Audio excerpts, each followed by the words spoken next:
Es importante entender a qué nos referimos por integridad financiera. Si reconocemos a Dios que es Señor de todas las cosas, es un principio de libertad, de tener libertad. Cuando hay coherencia entre lo que se cree y lo que se hace, hay integridad. Y cuando hablamos de integridad financiera, es que nosotros, al reconocer que todo viene de Dios, que el Señor está por encima de todo, que es Señor de nuestra economía también, entonces administramos esos recursos, esos bienes materiales o financieros, creyendo en nuestro Dios como aquel que provee. ¿Cuántos creen que Dios es proveedor? Si yo le diera 1.000 millones de pesos, ¿cuánto? 1.000 millones de pesos. ¿Usted qué sería lo primero? ¿Qué sería lo primero para hacer? ¿Usted qué haría? ¿Qué compraría? ¿Ah? Nótese que cuando hice esta pregunta, la primera respuesta que usted le dio al vecino, al hermano de la fe que tiene al lado, tenía que ver con algo suyo, algo para sí. Viajes, educación, ¿sí? Casa propia. Pero alguien dijo, no, yo también pensaría en los demás. ¿Qué nos plantea el mundo actual? Que lo importante es tener billete, que lo importante en la vida es tener platica, tener dólares, euros. El peso está como devaluado, ¿cierto? Que lo importante es acumular, pero ¿acumular para qué? Acumular para sí. Eso es lo que nos dice este mundo, porque este mundo considera que lo importante en la vida es tener dinero, riqueza. Pero ¿qué nos dice la Biblia sobre el propósito de la riqueza? Sobre el propósito del dinero. ¿Qué nos dice la Biblia sobre eso? Como dijo Jesucristo, si en el mundo es así, entre vosotros no será así. Para los que vivimos en la ciudadanía del reino de Dios, lo prioritario no debería ser tener billete, tener plata. Vamos a ver qué nos dice entonces el libro de Eclesiastés, capítulo 5, versículo 11, versículo 10 en adelante. El que ama el dinero no se saciará de dinero, y el que ama el mucho tener, ¿qué pasará? No sacará fruto. También esto es vanidad. Cuando aumentan los bienes, también aumentan los que los consumen. ¿Qué bien pues tendrá su dueño si no verlos con sus ojos? Dulce es el sueño de ¿quién? Coma mucho o coma poco. Pero al rico, ¿qué pasará con el rico? La abundancia no lo dejará dormir. Hay un mal doloroso que he visto. Hay un mal doloroso que he visto debajo del sol. 2 puntos. ¿Cuál es ese mal? Las riquezas guardadas por sus dueños para su mal, las cuales se pierden en malas ocupaciones, y a los hijos que engendraron nada les queda en la mano. Como salió del vientre de su madre, desnudo así vuelve, yéndose tal como vino, y nada tiene de su trabajo para llevar en su mano. Este también es un gran mal, que como vino, así haya de volver. ¿Y de qué provecho, y de qué le aprovechó trabajar en vano? Además de esto, todos los días de su vida comerá en tinieblas, con mucho afán. ¿Y con qué más? ¿Y qué más? Pero mire lo que dice el versículo 18. He aquí, pues, el bien que yo he visto, que lo bueno es comer. ¿Y qué más? Ahora no se lo tomen literal, ¿no? No se lo tomen literal, ¿no? Ya veo que algunos están pensando en el antioqueño y esas cosas. Cuidado. Comer y beber y gozar uno del bien de todo su trabajo con que se fatiga debajo del sol, todos los días de su vida que Dios le ha dado, porque esta es su parte. Versículo 19. Asimismo, a todo hombre a quien Dios da riquezas y bienes, y le da también facultad para que coma de ellas, y tome su parte y goce de su trabajo, esto es que don de Dios. La escritura que acabamos de leer describe dos partes: el mal que ha visto y el bien que ha visto sobre la riqueza, sobre el dinero. ¿Qué dice el escritor del libro de Eclesiastés sobre el mal que ha visto? ¿Qué ha visto de mal? Lo que ha visto es lo siguiente: gente que invierte y gasta toda su vida para acumular riqueza, y al encontrarse en el lecho de muerte se da cuenta que tanta riqueza no le sirvió para nada, porque nada se llevará al sepulcro. Y cuando quiere devolver el tiempo se da cuenta que los hijos para quienes acumuló riqueza están peleándose la herencia, porque cada uno pedirá su parte y cada uno entrará en pleito con el otro para su parte, y cada uno lo despilfarrará porque no lo trabajó, porque no le costó. Y entonces dice el escritor de este libro: esto es vanidad. Pero he visto un bien, he visto la vida de aquellos que trabajan, que producen y que gozan de su trabajo, y que gozan y se desarrollan del fruto de su trabajo, y a quienes Dios les da entonces gracia. Y ese es el bien que describe en la segunda parte. El trabajo es para desarrollar la vida, no es para acumular riquezas para sí. Entonces esta palabra pone en perspectiva, por un lado el dinero y por otro lado la vida. La pone en perspectiva y dice: la vida es más importante que acumular riquezas para sí. No estoy diciendo en no anhelar, estoy diciendo en amar. Amar, como dice la escritura en Mateo: nadie puede servir a dos señores, o amas a Dios o amas la riqueza, pero las dos no van juntas. O es lo uno o es lo otro, porque quien ama las riquezas sacará a Dios de su vida, y quien ama a Dios entenderá que la riqueza no lo es todo. Entonces, lo primero que debemos de entender para administrar las finanzas es que el dinero y las finanzas no es la finalidad, no son la finalidad de la vida. La vida es más importante que el dinero. ¿De qué me vale invertir y gastar mi vida en trabajar y perder mi familia y perder mi relación de pareja?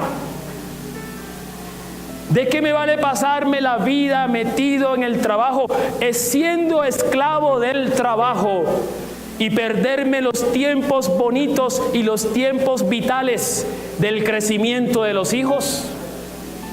Entonces yo debo de entender esta frase: el dinero no es la meta de la vida, el dinero es un recurso o un medio para desarrollar la vida. ¿Me hago entender? No es la meta, es un medio. El dinero es un recurso para desarrollar la vida. Ahora que estamos en Cristo tenemos una nueva vida. ¿Cuántos dicen amén? Y al tener una nueva vida hay nuevas expectativas, hay nuevos sueños, hay nuevos anhelos. ¿Sabes para qué es el dinero? Para desarrollarlo. Pero tu vida no debe estar en función del dinero. Es el dinero el que está en función del desarrollo de la vida. Es lo contrario. ¿Cuál es el justo valor del dinero en la vida del creyente? El mundo anda detrás del Dios dinero. ¿Cuántos han visto el billete de $1? ¿Qué dice ahí en la mitad del billete? ¿Sí? Dice, en Dios confiamos, pero no se sabe cuál Dios, con mayúscula o con minúscula.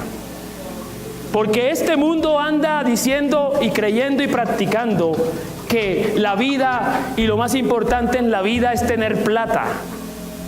¿Y cuántas muertes? ¿Y cuánta violencia? ¿Y cuánta división? ¿Y cuánta rapiña? ¿Y cuánto egoísmo hay en este mundo por el amor al dinero? Con ese entendimiento, quiero leer solamente algunos versículos que afirman y respaldan este pensamiento. Por ejemplo, en Proverbios 23, 4 al 5 dice, no te afanes acumulando riquezas, no te obsesiones con ellas. En Proverbios 11, 28 dice, el que confía en su riqueza se marchita, se amarga, vive afanado, pero el justo se renueva como el follaje. En el Salmo 62, 10 dice, no confíen en aquellos que extorsionan, ni hagan ilusiones con sus rapiñas, y aunque se multipliquen sus riquezas, no pongan el corazón en ellas. Hay gente que se la pasa comparando, que no teme a Dios y mira cómo le va de bien, tiene platica. Y yo, que temo a Dios, que soy honesto, que soy íntegro, tengo dificultades económicas. Y esas son las tentaciones de la vida. Conclusión, ¿de qué me sirve entonces preservarme? Esa pregunta también la tenía el salmista. ¿Sabe cuál es la diferencia? En que tal vez para esa persona la falsa fuente de felicidad es el dinero, pero para aquel que está en Cristo, su fuente de felicidad es la plena comunión con el Creador. Esa es la diferencia, porque la plenitud de la vida no viene del dinero, viene de Dios, quien es el que ha dado la vida como un don. Y cuando el ser humano se encuentra con Él y se relaciona con Él a través de Cristo, encuentra la plenitud de la vida, encuentra lo trascendente y se da cuenta que aquello que el mundo busca simplemente es un recurso. Lo necesario para desarrollar la vida requiere de recursos. Requiere de recursos, pero no determina la condición para el creyente, no debería determinar su nivel de plenitud. Por eso en Proverbios 30, versículo 8 al 9, dice lo siguiente: no me des pobreza ni riquezas, manténme el pan necesario, no sea que me sacie y te niegue, o que siendo pobre hurte y blasfeme contra tu nombre. Entonces no se trata tanto de lo mucho o de lo poco, se trata es de cuál es nuestra perspectiva de la vida en el Señor. Eso creo que es lo más importante, y en función de eso entonces administro los recursos. Ahora,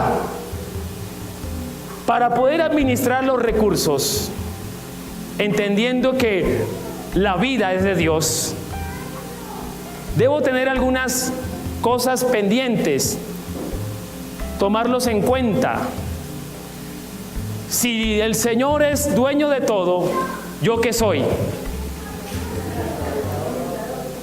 Somos administradores, no somos los dueños. Si somos administradores y hablamos de recursos y decimos que Dios es el Señor de todo, ¿qué vamos a administrar? ¿Cómo lo vamos a administrar? Para eso entonces se necesita establecer algo muy pequeño, muy básico de la vida y de la economía familiar, pero difícil de cumplir para algunos. Eso se llama el presupuesto familiar. Pregunto en esta mañana, así por encimita, ¿quiénes tienen esta práctica ya incorporada en su vida? Si creemos que somos administradores de lo que Dios nos da, entonces tenemos que hacerlo práctico. ¿Y cómo lo hacemos práctico? Para administrar bien, hagamos presupuesto familiar. Hagamos presupuesto familiar. Quiero darte algunos consejos sobre el presupuesto familiar. ¿Cómo hacerlo? ¿Y por qué es importante hacerlo? Primer consejo, ¿sobre qué presupuestar? Uno presupuesta sobre lo que nos corresponde administrar. ¿Y cuánto nos corresponde administrar? El 90%. Porque el 10% ¿de quién es? Si yo creo que Dios es mi proveedor, si yo creo que todo viene de Él, la manera coherente de hacerlo en la integridad financiera es asumir que yo presupuesto sobre el 90%. Cuando yo hago un presupuesto sobre el 90% de los bienes financieros y administro ese 90%, es una manera práctica de decir, reconozco que todo lo que viene es de Dios y es para Dios.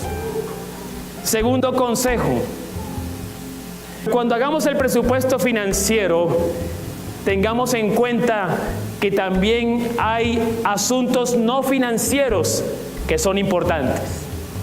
Yo les voy a poner el ejemplo de algo que no presupuestamos. El tiempo. El tiempo. Porque yo debo calcular y presupuestar. A veces cuando uno va a tomar la decisión por un trabajo, uno está guiado más ¿por qué? ¿Cuánto te van a pagar? ¿Cuántos millones vas a recibir? Porque tienes que cobrar. Pero hay que recordar que también el tiempo hay que presupuestarlo. Hay que tener en cuenta que si bien el criterio del dinero es una decisión para aceptar o no aceptar un trabajo, hay que calcular el tiempo y presupuestarlo.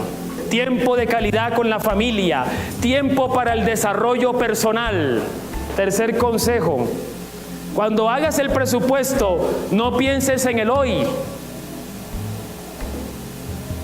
Piensa en el año por lo menos. Te hago una pregunta en esta mañana.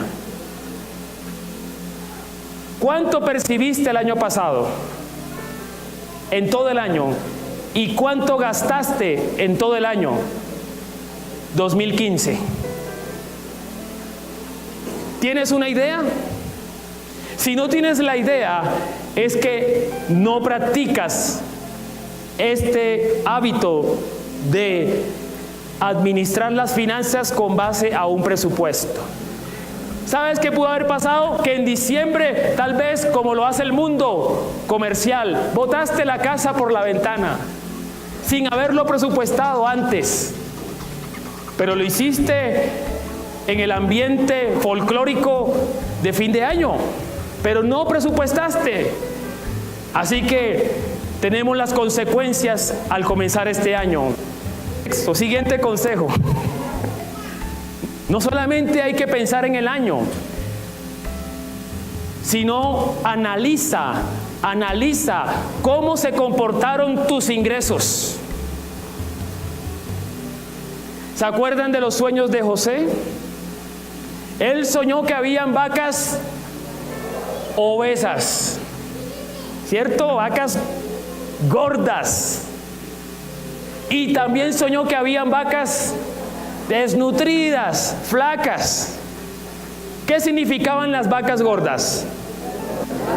Tiempos de abundancia. ¿Y qué significaban las vacas flacas? Tiempos de escasez. Quiero decirte que en el ciclo de la vida material hay tiempo de vacas gordas y hay tiempo de vacas flacas. Y hay que analizar cómo se comportaron nuestros ingresos. ¿Cuándo fueron los meses de vacas gordas y cuándo fueron los meses de vacas flacas? Cuando llegan los meses de vacas gordas, no lo malgaste. Si tienes un presupuesto, sabrás que hay que prever y que hay que aprovisionar para enfrentar los meses de vacas flacas. ¿Cuántos dicen amén? Pongo un ejemplo. Cuando tú laboras por prestación de servicios, ¿cuándo son los meses o cuándo es el tiempo de vacas flacas? Cuando se acaba el contrato. Cuando llegan tal vez temporadas de vacaciones que no son pagas y no percibes. Entonces, ahora este año, ¿qué vas a hacer? Cuando te paguen los millones por esa prestación de servicio, aprovisiona para los meses de vacas flacas. ¿Cuánto lo van a hacer? Lo vamos a hacer. Lo vamos a hacer para la gloria de Dios. Consejo número 5. Siguiente consejo. Siguiente consejo. Analiza cómo se gastó el dinero. Analiza cómo tú gastas el dinero. Analiza el comportamiento de los gastos. Hay diferentes tipos de gastos. Hay gastos que yo puedo regular y hay gastos que me tocan. Sí o sí, no hay alternativa. A esos gastos le vamos a llamar los gastos fijos. ¿Cuáles son los gastos fijos? El señor del arriendo que me cobra mes a mes el alquiler de la casa, crea o no crea en Dios, me cobra. Porque si creyera en Dios, tal vez yo le diría, ¿usted cree en Dios? Sí, que el Señor le pague porque yo no tengo. Pero como quiera le va a cobrar, porque ese es su deber. Nuestro deber es pagar las obligaciones, porque eso es testimonio. No, señores, que después le pago, que mañana le pago, pero usted malgastó el dinero. Lo que Dios le había dado para eso, usted lo gastó en otra cosa. Arrepintámonos, hermanos. No es así. Lo que es para tal cosa, es para tal cosa. Eso es integridad financiera. Entonces, gastos fijos. Hay como cuáles: arriendo, vivienda, recibos, cuotas, alimentación, mensualidad de colegio, universidad, qué sé yo. Pero hay otros tipos de gastos. Hay gastos que no son mes a mes, sino que son ocasionales, que son variables. ¿Cómo cuáles? La ropa. Todos los días me compro un pantalón, no necesariamente. La ropa. ¿Qué otros gastos variables hay?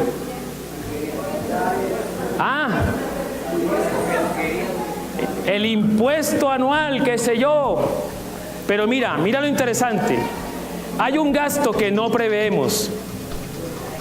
Es el gasto de esto, de lo que tenemos, dinero de bolsillo. Mira, cuando uno piensa en los gastos, hay que diferenciar entre caprichos y necesidades. Y esos gastos que uno llama de bolsillo son como si fueran hormigas, ¿cierto? Pequeñito, pero cuando se juntan hace bulto, son bastante. Y esa es la razón por la cual uno dice, oiga, pero ¿qué pasó? Yo tenía aquí 1 millón de pesos. ¿Qué pasó? Pero si yo soy inocente. Eso fue en el Transmilenio. Y algunos buscan echarle la culpa al otro, ¿no? Caprichos. Ahora, hay otro tipo de gastos. Se llaman gastos de inversión. ¿Cuáles son esos gastos de inversión? Tiene que ver con la proyección futura. Una inversión, un gasto de inversión es, por ejemplo, la cuota que estoy pagando de la casa hipotecada. A la final esa casa va a ser mía. Y yo debo de procurar, si estoy en el arriendo, tengo que procurar y debo proyectarme a entrar en un plan de compra, aunque no tenga los 100 millones de pesos. Hay muchas facilidades. Quiero decirte que en este año, si estás en esa condición, en el nombre del Señor, con la fe de Dios, emprende una meta para el techo propio. Comienza a averiguar, y si necesitas algún consejo específico, no hables conmigo, habla con mi esposa. Ella te puede orientar cómo hacer. Hay muchas facilidades, pero todo comienza con una decisión. Y eso es un gasto de inversión, porque en el largo plazo eso valoriza. Gasto de inversión, cuota de ahorro. ¿Cuántos ahorran? Esto no es un mensaje popular. ¿Cuántos deben? Hay más amenes. El próximo domingo los espero. Hay que cambiar el chip, mis hermanos. Último consejo: haz un balance, haz un ajuste, ajusta los gastos.